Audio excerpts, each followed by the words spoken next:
The fundamental argument for expanding the sphere of ethics to non-human animals is that the boundary of our species is not itself a morally crucial distinction. We're used to situations in the past where people have drawn boundaries around groups of beings that we can see was really for their own convenience and their own ability to exploit others rather than on some real basis. The boundary of the white race, for example, is the most obvious, that was used to justify slavery. And men have also drawn the boundaries around men rather than women in some instances. Now, when we look at the boundary of species, again, it's our species justifying our exploitation and often literally enslavement of non-human animals. And we need to ask, why is that boundary of species so important? And when we do ask that question, the usual answers don't really work. People may say, well, we are more rational, or we are self-aware, or we can use language, as I'm now using it. But it's not true that all members of the species Homo sapien are more rational or more able to use language, more self-aware than some non-human animals. None of us were when we were infants, for example. And some, unfortunately, will never have those abilities. So if we look more critically at the use of that boundary, we can see the purposes that it served. And I think we can see that what really matters is whether beings can experience a life that is good for them. That is, a happy or fulfilling or rewarding life, a life free of pain, a life with pleasure. And that clearly applies to a very large range of non-human animals. They're capable of feeling pain as we are. And I would argue that the fact that they are not members of the species Homo sapien does not in any way make their pain less important ethically than the pain of a member of our species. Pain is pain, and it's equally bad whichever being suffers it. What we ought to be looking at is how severe is the pain, how long does the pain last, and we should give equal consideration to the similar pains of all beings, irrespective of their race, their sex, their nationality, and their species.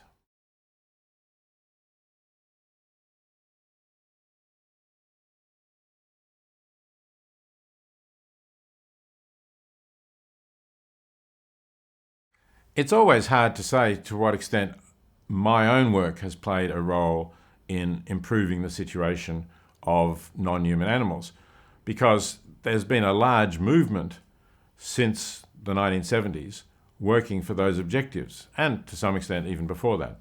But the publication of my book Animal Liberation in 1975 has been regarded as being a trigger for the modern animal rights movement. Some people have referred to it as the Bible of the animal rights movement. And I know that it has brought more people into the movement, because very often when I speak somewhere publicly, people come up with a copy of the book and say, this changed my life, I stopped eating animals, or I joined the animal movement. So I know that it's contributed. And collectively, the work that I've done and the work that millions of other people have done has started to make a difference in the way animals are treated. A lot of the practices that I described in the first edition of Animal Liberation, for example, keeping hens in wire cages so small that they can't even stretch their wings, or keeping veal calves or pigs in stalls that were too narrow for them to turn around or walk more than a single step.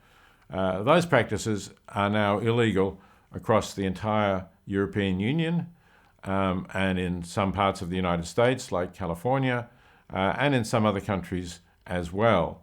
So we have been making progress in that respect. Also in the area of the use of animals in experimentation, there are somewhat more control over that. Again, the European Union has been a leader. You're not allowed to test cosmetics on animals, for example, in the European Union. So there's been significant progress, but there's also still a very long way to go.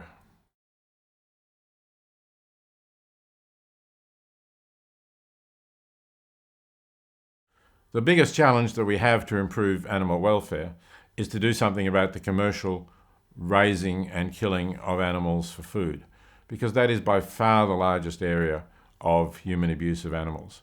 If we just talk about vertebrate animals on land, we're talking about something like 70 to 80 billion animals produced each year.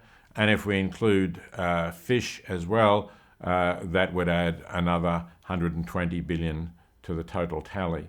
So this is a huge area of animal suffering. Very often there's really only the concern to produce the animals as cheaply as possible, and little or no concern for the well-being of the animals.